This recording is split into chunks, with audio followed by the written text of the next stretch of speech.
Hey hey guys, kesayangan aku, will be back with me, Mbak Jawa yang paling manis ini. Apa kabar kalian semua kesayangan aku?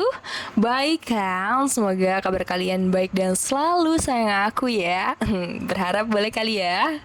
Kali ini aku bakalan bahas salah satu film cowok psycho, di mana kisah yang cukup tragis tentang cinta si psycho yang ditolak mentah-mentah oleh cewek cantik dan seksi bernama Donna.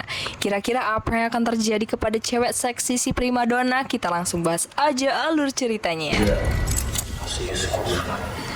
Film ini diawali dari seorang gadis remaja bernama Donna yang sedang dalam perjalanan. Donna diantar oleh Lisa, yakni sahabatnya yang abis nonton film bioskop yang disupiri emak-emak kompleks. Nah, sesampainya di rumah, Donna yang heran kenapa rumahnya sepi bak kuburan langsung mencari keberadaan ayah dan ibunya.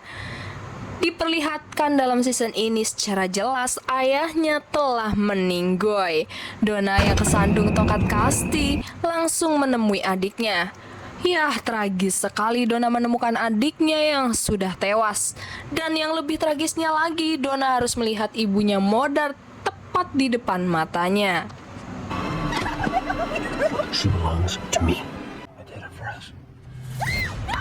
Singkat cerita, 3 tahun berlalu, Donna terlihat menemui dokter spesialisnya. Donna yang trauma atas kejadian itu, keadaannya semakin membaik.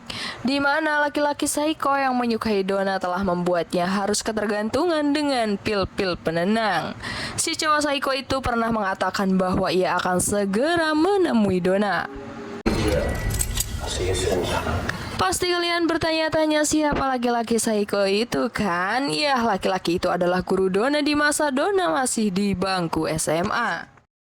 Seperti biasa, aktivitas ciwi-ciwi adalah pergi ke salon sebelum mengadakan pesta dansa besar-besaran di musim ini.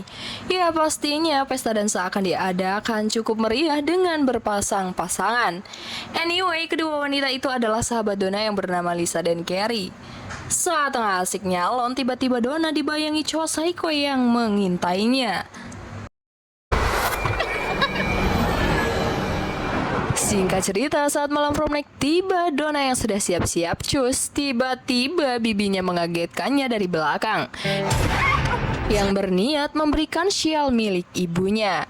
Ya, saat bibinya tanya, Donna yang hampir sembuh dari traumanya sudah sekitar 2 minggu tak meminum pil koplo itu lagi.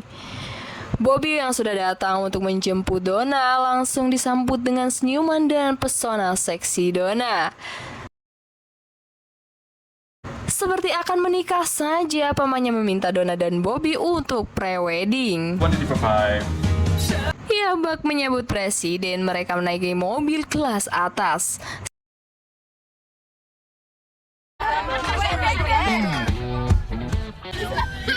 Setelah sampai di gedung istana, mereka bertemu dengan wageng tetangganya yang mengejek penampilan Lisa. Ya, setelah Donna mendatangi acara itu dan teman-temannya, diperlihatkan pihak kantor polisi yang mengalami kegentingan karena mendapatkan laporan dari petugas sel penjara bahwa cowok psycho itu berhasil kabur.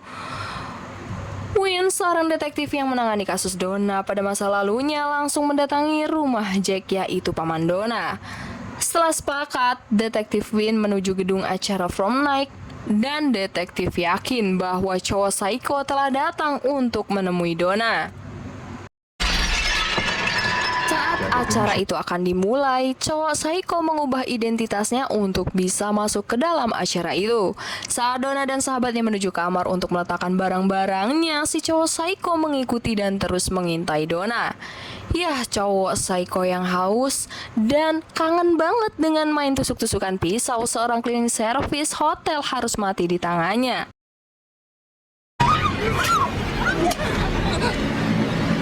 Singkat cerita, saat cowok psycho melihat Bobby dan Donna mesra-mesraan, sorotan sedih dan kesal seakan gak rela. Yah, momen dimana Carrie yang berantem karena kebodohan Michael langsung menghampiri dan meminta akses kamar kepada Donna. Donna yang tak tega langsung menghampiri Carrie. Thank you. Saat Donna berhasil menenangkan sahabatnya, Donna kembali ke bawah untuk menemui Bobby.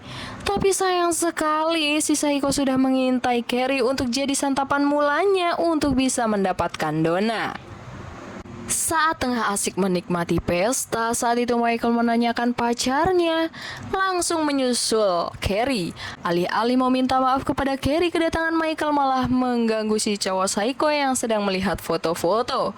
Dengan strategi dan trik mateng, dengan mudahnya si cowok psycho membunuh Michael dengan gampang. Di tengah itu, Win telah meminta kepada resepsionis untuk mengecek secara keseluruhan data-data yang ada.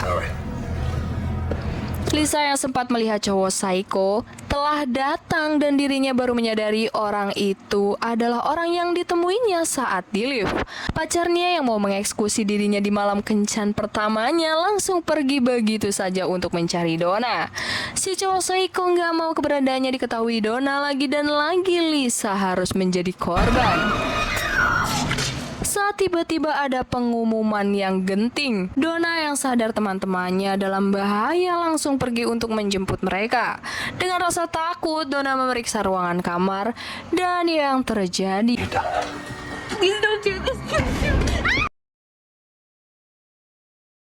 Donna melihat Carrie di bawah kolong. Ya, suara syok Donna tentu membuat si cowok psycho menemukannya. Ya, Donna yang berusaha kabur akhirnya menemukan detektif Win dan Donna berhasil selamat dan akan diantarkan pulang oleh pihak polisi. Apakah endingnya hanya itu? Tidak segampang itu dan semulus itu guys. Cowok si Psycho Richard telah membunuh cleaning service yang saat itu mencari temannya. Richard telah membunuh secara gampang dan pergi di depan Win. Win yang sadar setelah menemukan korban-korban yang menjadi santapan Richard langsung menuju rumah Jack dan mengawasi lokasi rumah. Donna yang masih syok dengan kejadian itu yang ditemani pacarnya Bobby. Ya, tanpa disadari si Psycho Richard sudah berada di rumah itu untuk menculik Donna. Richard yang gak berhasil mendapatkan Donna karena Donna melakukan perlawanan akhirnya harus mati di tangan Win. Dan Bobby, pacar Donna harus tewas. Dan film pun selesai. Wow sekali bukan, sampai melakukan hal nekat demi obsesi gilanya. Buat para ciwi-ciwi waspada ya sama cowok-cowok seperti itu. Takut-takut disergap garong liar seperti yang dialami Donna. Guys, kesayangan aku, sekian dulu pembahasan kali ini. See you next video and bye-bye.